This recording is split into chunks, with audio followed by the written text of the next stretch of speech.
The discovery of a single photograph would forever change one man's understanding of his 9-year relationship and 1-year marriage.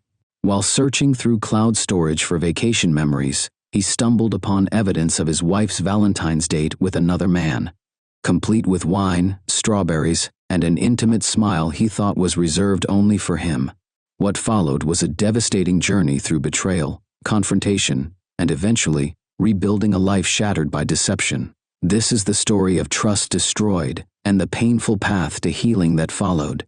Before we dive deeper into this heartbreaking story, I want to welcome you all to X by X Confidential. Now let's get back to today's devastating account of betrayal and healing. This is a burner account because I don't want this tracked back to me. Not that it matters anymore. Nothing seems to matter much these days. I've been married for exactly 1 year and 3 months now, living in Boston, in that brownstone apartment we were so excited to find, the one with the bay window where we plan to put a Christmas tree each year, the one where we talked about raising our children someday. What a goddamn joke that all seems now. I've been with my wife for 9 years, 4 months, and 16 days. That's how much she meant to me. I counted every milestone. Before we got married, we lived in different cities. I was in Boston, working 60-hour weeks at a marketing firm to build my career so I could give her the life she deserved. She was in Providence finishing her master's degree, just a 2-hour drive, but it felt like an ocean between us. Yesterday, no, it was 2:37 p.m. exactly, because I checked my watch when my entire world collapsed.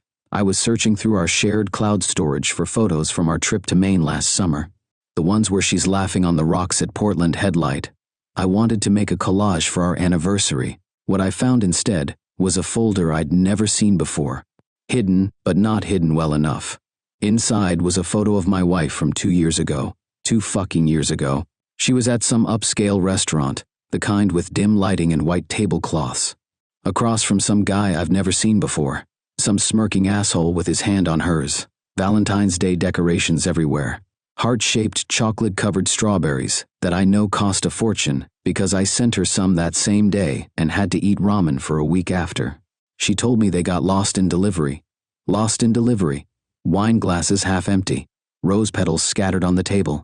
His jacket draped over her shoulders. And her smile. God, her smile. Not the polite one she gives to strangers. Not even the happy one she gives to friends.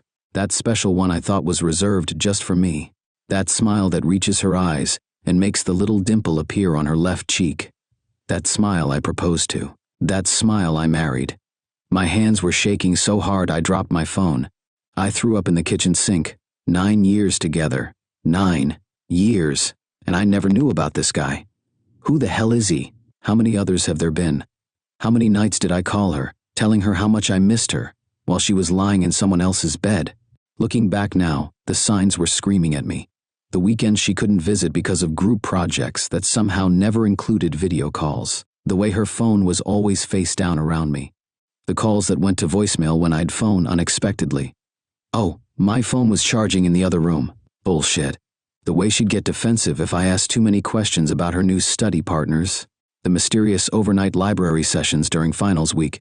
I haven't confronted her yet. I can't even look at her. She came home from work yesterday and kissed me like everything was normal. Asked how my day was while I stood there wondering if our entire relationship was a lie. We ate dinner across from each other while my heart was being shredded inside my chest. She talked about her coworker's new baby, while I imagined her with him, with others. I keep staring at our wedding photos on the wall. Her in that white dress she spent months finding. Me looking at her like she hung the moon. All those people who flew in from across the country to celebrate our love. All those gifts we're still writing thank you notes for. What a performance she put on. What a fool I've been. I can't eat. Haven't slept in 30 hours.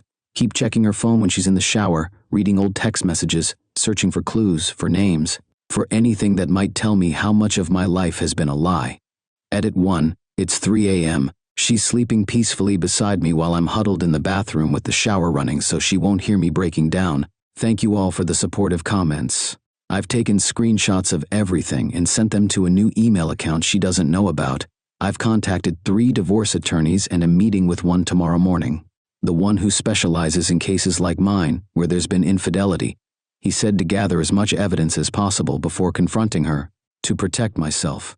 Protect myself from my wife. the person who was supposed to be my safe place. Edit 2. I went through her phone again while she was running errands. Found text messages to her friend Melissa about how she almost got caught last month when I picked up her work phone by mistake. There's a message about someone named Michael and plans they had to meet. There's someone else, again, or still. I don't even know anymore. My chest feels like it's caving in. How do people survive this kind of pain? Edit 3. 3 days now of carrying this knowledge around like a boulder strapped to my chest. 3 days of watching her go about her normal routine. Making coffee in the morning, humming while she folds laundry, asking if I want to try that new Thai place this weekend. It's surreal. Like I'm watching a movie of my life rather than living it. I've scheduled an STD test for tomorrow. The thought that I might have to worry about that with my wife makes me physically ill. Update. 11 days later. I finally confronted her last night. Had been planning what to say for days. Had this whole speech prepared about betrayal and trust. In the end, I didn't say a word. Just laid the Valentine's Day photo on the kitchen table between us when she got home from work and stood there silently. Her face when she saw it, I'll never forget it as long as I live. First confusion, then that moment of recognition that flashed in her eyes, then pure panic. She started stammering. It's not what he was just a friend. I stayed silent, just staring at her. The silence stretched between us like a living thing until she couldn't bear it anymore. She broke down crying, mascara running down her cheeks, saying it was a mistake, it only happened once, he didn't mean anything. That's when I placed her phone on the table. Showed her the messages I'd found, more tears, more lies. Then finally, when she realized I wasn't going to make this easy for her, some truth. Turns out she'd been seeing this guy Michael for almost 6 months while we were long distance. Met him in one of her classes. She said it was just physical and didn't mean anything. That she chose me in the end so it shouldn't matter. Shouldn't matter? 9 years I thought we were exclusive. 1 year of marriage built on a lie. I told her I'd already spoken to a lawyer. Her tears dried up pretty quickly after that. She got angry, said I was overreacting, that this was ancient history. Asked if I'd ever made a mistake. I said, a mistake is forgetting to pay a bill. A 6-month affair while we're planning our future isn't a mistake.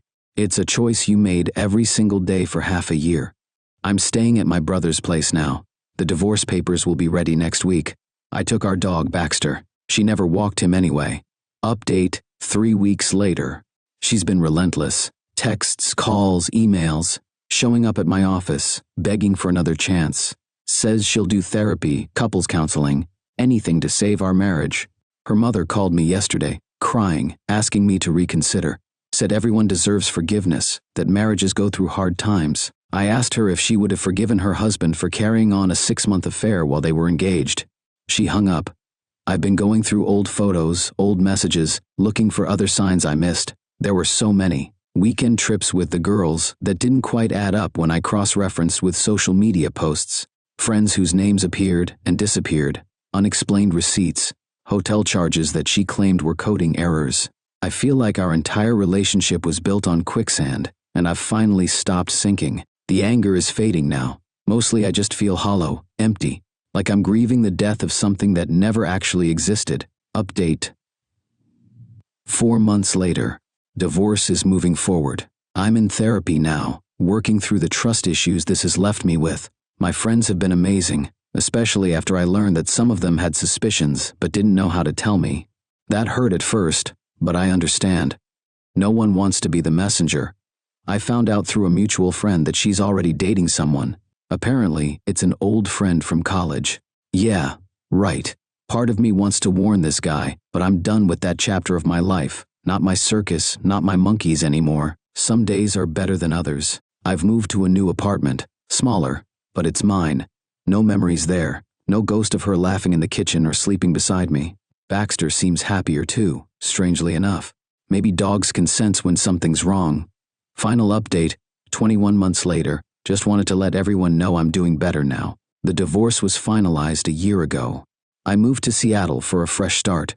The rain suits my mood most days, but there are more sunny days than there used to be, both literally and figuratively. Thank you so much for staying with us through this powerful story of betrayal, heartbreak, and ultimately healing. We hope it provides some insight or comfort if you're going through something similar. Remember, Everyone deserves honesty in their relationships, and rebuilding after betrayal is possible. We'd love to hear your thoughts in the comments. Have you ever discovered a betrayal years after it happened?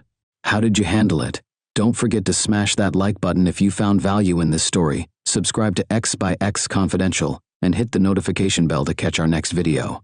Your support helps us continue sharing these important real-life experiences. Until next time, take care of yourselves and each other.